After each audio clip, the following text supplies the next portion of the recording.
എനിക്ക് ഒരു വളരെ മനോഹരമായിട്ടുള്ളൊരു എക്സ്പീരിയൻസ് എന്ന് പറയുന്നത് ഞാൻ അവതരണം തുടങ്ങിയ സമയത്ത് ഡി4 ഡാൻസ് എന്ന് പറഞ്ഞൊരു ഷോ 2014 കാലഘട്ടത്തിൽ ചെയ്തുകൊണ്ടിരിക്കുമ്പോൾ അന്നിങ്ങനെ അത് വളരെ പോപ്പുലറായിട്ട് GP എന്നുള്ള രീതിയിൽ ജനങ്ങളിലേക്ക് എത്തിക്കൊണ്ടിരിക്കുമ്പോൾ എനിക്ക് അന്ന് ഒരു കോള് വന്നിരുന്നു ഗോപാലേട്ടൻ്റെ, വളരെ റാൻഡം ആയിട്ടുള്ളൊരു കോള്. എന്നിട്ട് എൻ്റെ അടുത്ത് പറഞ്ഞു, മോനെ വീട്ടിൽ ഞങ്ങളിത് കാണാറുണ്ട് കേട്ടോ, വളരെ മനോഹരമാവുന്നുണ്ട്, അവതരണമൊക്കെ നന്നായി വരട്ടെ.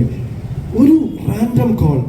ഞാൻ ആലോചിക്കുക, ഇത്രയും തിരക്കുള്ള ഒരു ബിസിനസ്സുകാരൻ, ഇത്രയും തിരക്കുള്ള ഒരാൾ, ഇന്ന് തന്നെ അദ്ദേഹത്തിന് ശ്വാസം വിടാൻ സമയമില്ലാതെ കാര്യങ്ങൾ ചെയ്തുകൊണ്ടിരിക്കുമ്പോൾ അദ്ദേഹം ഒരു പ്രോഗ്രാം കണ്ട് എന്നെ, ഇപ്പം അദ്ദേഹത്തിന് അത് ഓർമ്മ ഉണ്ടോന്നത് പോലും എനിക്കറിയില്ല. കാരണം എനിക്ക് വന്ന വളരെ കുറച്ച് കോളുകൾ ഒരു വലിയ കോളായിരുന്നു അത്. അദ്ദേഹം ചിലപ്പോൾ ഒരുപാട് ആൾക്കാരെ എങ്ങനെ വിളിച്ച് അഭിനന്ദിക്കുന്നുണ്ടാവും. പക്ഷേ രണ്ട് കാര്യങ്ങളാണ്. ഒന്ന്, നമ്മൾ ജസ്റ്റ് വളർന്നുകൊണ്ടിരിക്കുമ്പോൾ ഇങ്ങനത്തെ ചില സംഭവങ്ങൾ നമുക്ക് തരുന്ന ഒരു ഇൻസ്പിറേഷൻ ഉണ്ടല്ലോ, അത് ചെറുതല്ല.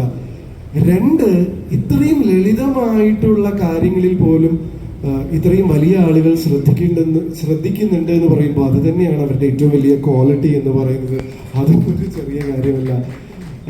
എന്തായാലും ഒരുപാട് സന്തോഷം. ഇത്ര കാലം കഴിഞ്ഞിട്ട് വീണ്ടും ഇതുപോലെ തന്നെ ഗോകുലുമായി ബന്ധപ്പെട്ടിട്ടുള്ള ഒരു സംരംഭത്തിന്റെ തുടക്കത്തിൽ അസോസിയേറ്റ് ചെയ്യാൻ പറ്റിയതിൽ ഒരുപാട് സന്തോഷം. ഇതൊരു വലിയ വിജയമാവട്ടെ. ഇനി ജി സ്റ്റോഴ്സിന് ഒരുപാട് ഇതുപോലത്തെ സ്റ്റോറുകൾ തുറക്കാൻ സാധിക്കട്ടെ.